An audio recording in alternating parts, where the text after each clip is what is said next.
is this normal? What is happening? I want to know if I'm losing my baby. This is not looking good. I'm literally bleeding down my legs in this hospital waiting room and say I need to be seen right now. Hey guys, welcome back to my channel. As you can see from the title of this video, I had a miscarriage, and this is the story of what happened, and if you're interested in hearing it, you could just stick around for the rest of the video.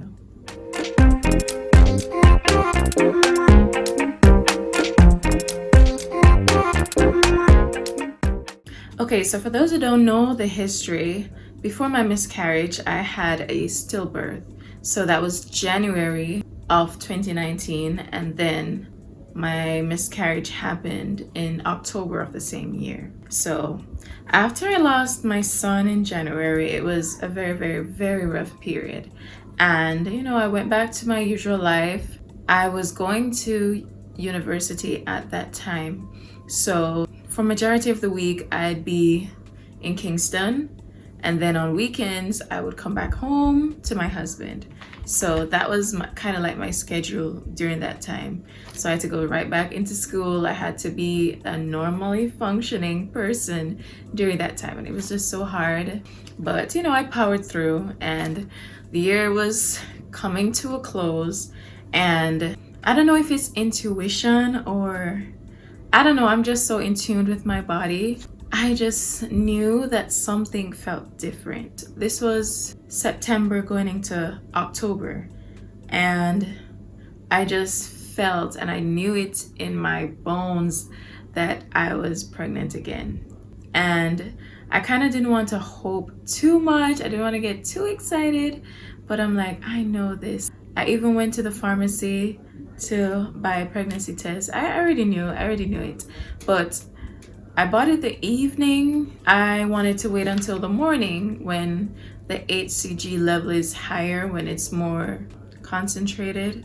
So I waited until the morning to take the pregnancy test, and of course it was positive. And I immediately, because I was in Kingston at the time, I immediately texted my husband like, okay, this is what's going on. It's like, what?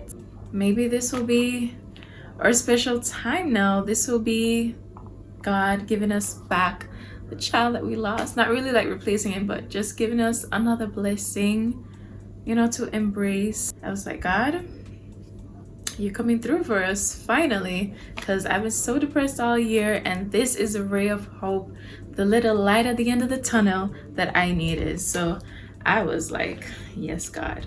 So I was going on for a couple weeks, maybe a week or two, or maybe more.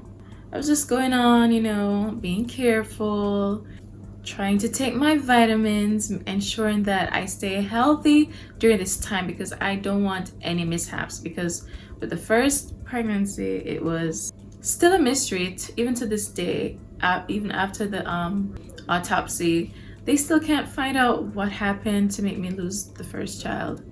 So this time around, I was just being super careful. I didn't even tell anyone. I just wanted to keep it to myself for as long as possible. And because of past experience, I didn't want to go through saying, okay, we're pregnant, and then no, we lost the baby. That's the worst thing for me to do. So this time we kept it to ourselves, and we were just happy in our little bubble. But one night I started spotting, and my heart just sunk. I felt so, I just felt sick to my stomach. Like, God, what is this? Like, what is happening? But it was very light, and I'm like, okay, maybe it's not cause for concern, but I'm gonna just watch it and see. And morning came, and I was still spotting, and I was just so worried, because I came down for the weekend from Kingston to be with my husband for the weekend. So I started spotting, I think the Friday, the Saturday we went to church, and I was just so uneasy. I just really wanted to go get it checked out. So we went to a private doctor. We left church, I went to a private doctor, and Waited to be seen. We went and I did the ultrasound, and he was like, yeah, you're pregnant, but he's so tiny. Or I don't know, I'm just saying I don't know. It's so tiny, I can't even hear a heartbeat. I can't really see what's going on. So just watch it and wait it out and see what happens. And that was that. He sent me home. I didn't like what he had to say. He wasn't really giving much information, and I just left with even more questions like, is this normal? What is happening? I want to know if I'm losing my baby. So the following day, more still spotting, and now I'm getting a bit crampy. And I spoke to Al's cousin, and she's a doctor. She's like, you probably need to go to the hospital just to be sure. Just go and check it out, ensure that everything's okay. So went to the hospital, waited to be seen, and it took quite some time. But I waited to be seen. When they saw me, they asked a bunch of questions and said, okay, we're gonna do some tests and examination to see what's going on down there. So I had to strip down, and they had to check my cervix, and she was checking, and she said it wasn't dilated or anything. She doesn't see anything that looks out of the normal, but she said if the bleeding gets worse or if I'm feeling pain, I should come back immediately. So I went home again. No real answer to what's going on, what's wrong with me, and I was just potting still. And the Monday now, I was supposed to go back up to Kingston to be at school for that week, and I got up in the morning and I was feeling cramps, and it was even worse than the previous days. So I'm like, I'm just gonna go right back to the hospital because I don't want to lose a baby. I just want to catch it early so maybe they can prevent it. They can do whatever they need to do to help me. So I went to the hospital in the morning, and we waited for hours and hours and hours. It was packed. It was just crazy that day. I don't know what was happening, but I was waiting. I was so hungry, but I didn't want to leave. I just wanted to hear my name being called. During the waiting period, hours was passing, and I would keep going to the bathroom to pee or to do whatever I needed to do. And every time I pee, I would pass clots. And that's when it sunk for me that this is not looking good. This is really not looking good. I tried to muster up the strength. I came back out to the waiting room, and I told my husband, I'm passing clots and this doesn't look good. And he's like, he didn't really have much to say. I guess he didn't know what to say in that moment, but we were just silent, and we just knew what was happening. We knew that I was losing the baby. We were losing our baby yet again. So the wait went on and on and on, and the pain just got worse and worse and worse. It kind of feels like contractions. It would come in waves. So I had to be bearing that pain while waiting, while being hungry, while being just tired, wanting to be seen, emotionally drained, because I'm just trying to hold myself together. It was so horrible. And the pain just heightened and heightened and heightened and got closer and closer together. I didn't know then that it was like contractions, but now I know what it really was. And all of a sudden, I just felt a pop. I don't even know how better to describe it. It kind of feels like when you have a balloon full of water and you use a pin and pop it. That's what happened. And then gosh, I had to rush to security. I'm literally bleeding down my legs in this hospital waiting room. So they eventually let me in to like the triage area, and they sent me to the bathroom. They gave me diaper and gave me stuff to clean up and whatever. Unfortunately, I didn't even have a change of clothes, and I wore pants that day.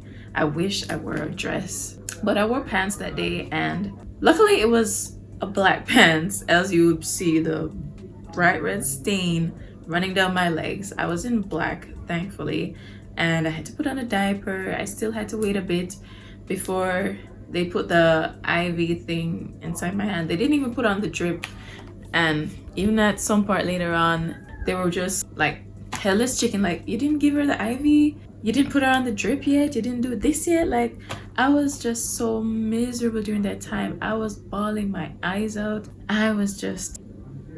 It was so traumatic for me. I couldn't stop bleeding. I was just going through it. And even after that, the pain got so much worse. They brought me around to this section for other people that were waiting to be seen by a doctor. It was probably five of us in that room. And I was just in so much pain. I could feel like I was passing something, and felt like, how best can I describe it? It felt like my cervix was being pulled open, just to put it like that. And it was the worst pain imaginable. And I had to do it while sitting in the waiting room, waiting to be seen, passing everything. People were so sympathetic towards me, and they didn't know what was going on. They know I was just crying in pain because it was excruciating pain. And they'd be like, oh my gosh, she's been waiting for so long, and they're not even paying her much attention. And after a while, I did eventually get to be seen. They cleaned me up. They said, okay, we're gonna have to admit you. Now I'm getting admitted, and by this time it's night, and I've been there since in the morning. So by the time I got admitted, it was night, and I still had to wait. I had to wait to be assigned a bed. So I went in, and they took my information, filling out a lot of forms, and I was just so out of it. I don't remember half of what they asked, but I just had to do a lot of paperwork. Yeah. And then I had to do another examination.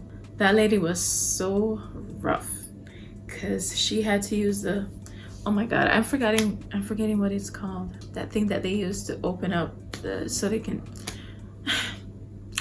you ladies must know, you've done pap smears, you know what they use, that thing. When I go to my OBGYN, you normally use a little slender plastic one. When I went to the hospital, it was a bulky metal one. Whenever I used to them something here. But anyways, I went to do another examination, and she used a big old thing, and she was just scraping out all the clots and everything that was going on. It was horrible. I was in so much pain. Why women are so rough?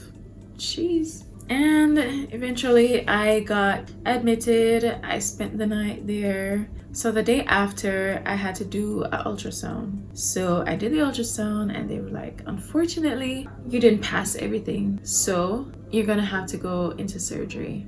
I was like, what? And I tried to ask a bunch of questions, like, I can't pass this on my own. I can't just go home and just... They're like, no, you have to do a DNC surgery. And this surgery is where they have to open the cervix and take out everything else that's left in the womb. And it sounded so scary to me, but they assured me that they're gonna have to put me to sleep for the procedure. And that's even more scarier than being awake, because I don't know how I'd react to the anesthesia. Like, I had so many questions in my head, but I was like, okay, this is my fate. I'm just gonna ride it out. Hold it together until I go home, so we can just ball and let out everything. But it did not go as planned. There is a shortage of surgeons, so I couldn't do the surgery that day, nor the next day, nor the next day. Like, I went into the hospital on Monday, and I had to wait until the surgeon was free, and that happened on the Thursday. And it's not even Thursday in the day, in the evening. Thursday near midnight, they brought me into surgery. I don't remember much of it. I remember they wheeled me in, the doctor introduced himself and everything. They put the mask on me or whatever, and that the transition just felt like this, because I remember them putting it on, and then I closed my eyes and opened it, and they're wheeling me out. I'm like, aren't you gonna do the surgery? But they said, oh, the surgery's already done. It was successful. Everything went well, and they brought me into recovery so that they can monitor me for a couple of hours. By the time I got back to my bed, I was out of it. I was still a bit woozy. I kind of felt just so out of it. And by the time things started wearing off, I felt sore, and all that, and I really just wanted to get back home. That was just a rough time for me. 2019 was not my year. I had so many losses, and sometime growing up, I always thought that when I grow up, I'm gonna get a husband, marry, have children, and just live happily ever after. I thought everything came so easily, and I just underestimated life and circumstances on a whole. But looking back, I still don't really know the lesson in all of this, but I'm just so grateful that I was blessed with the chance to have two beautiful babies, two kids that I love so dearly. They're everything to me, and now I can't imagine my life without them. And having them kind of lessened the sting of losing two babies prior, and before it was excruciating, and now it's like a distant pain. It's not like I can put a time on healing. Like if you're going through miscarriages or if you've had a miscarriage, just give yourself time and go through all the emotions. Go through it all and just let it out. It makes no sense to hold it up and just let it out. That's what I'm saying. And eventually your pain will lessen as the years go by. I still think back and it hurts, but it doesn't hurt as horribly right like now. It's been 5 years and I still get sad now and again. Like when I see the kids running around, I'm like, I would have had two other babies running around with them, and I wonder what they would be like. And it's just a lot of what ifs, but I try not to do that too much and just try to be present and appreciate what the blessings that I have now. So right now I'm just grateful. Well, thank you guys for listening to my story today. You can leave a comment down below to share your stories or anything else that you have to say. I'll see you guys in the next video. Hold on, girl, now wait just a minute. I've got something to say. You should hear it. Oh, I'm happy to make time.